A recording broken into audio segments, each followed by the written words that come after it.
उमरगाम में सरदार पटेल जयंती पर भव्य यूनिटी मार्च का आयोजन। उमरगाम सरदार वल्लभभाई पटेल की जन्म जयंती के अवसर पर उमरगाम विधानसभा क्षेत्र में यूनिटी मार्च का भव्य आयोजन किया गया। इस कार्यक्रम में स्थानीय नागरिकों, विद्यार्थियों, महिला मंडलों तथा विभिन्न सामाजिक संगठनों ने बड़ी संख्या में भाग लिया। एक भारत श्रेष्ठ भारत के नारों से गूंजते इस मार्च ने पूरे शहर में एकता, अखंडता और राष्ट्र भावना का संदेश फैलाया। कार्यक्रम की शुरुआत सरदार पटेल की प्रतिमा पर पुष्पांजलि अर्पित कर हुई। इसके बाद उपस्थित जनसमूह ने एकता और राष्ट्र निर्माण का संकल्प लेते हुए यूनिटी प्रतिज्ञा ली। कार्यक्रम के दौरान वातावरण देशभक्ति और एकता के संदेश से सराबोर रहा। भविष्यना सर તમે બધા જ્યારે પદયાત્રા કહેતા અમારું સન્માન ભારતીય જનતા પાર્ટીનો ખૂબ ખૂબ આભાર માનું છું।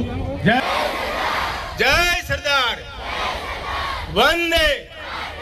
प्रांत अधिकारी श्री पार्टी नुजना वक्ता कॉर्पोरेटर बोर्ड राष्ट्र की शक्ति होते हैं।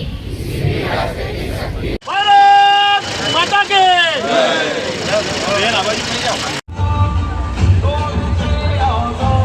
ऑटोमेटिक खसी जाए।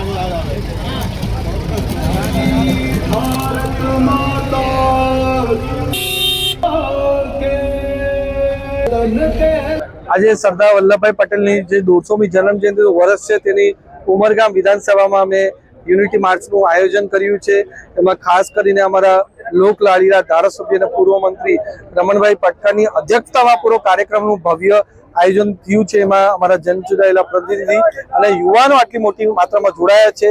તે સરદાર વલ્લભભાઈ પટેલની શીખ હતી कि एक भारत श्रेष्ठ भारत बनावવાનું છે। આવનારી પેઢી એમના મૂલ્યોને જાણે અને શૌર્યને જાણે એના માટે પૂરું આયોજન આપણા નરેન્દ્ર મોદી સાહેબે પૂરા દેશભરમાં કર્યું છે। અને સૌથી વિશેષ 26મી નવેમ્બરથી 6 ડિસેમ્બર લગીને રાષ્ટ્રીય પદયાત્રા કરમસદથી કેવડિયા 152 કિલોમીટરની ચાલવાની છે। ભવ્ય સમાપન 6 ડિસેમ્બરે કેવડિયા ખાતે થવાનું છે।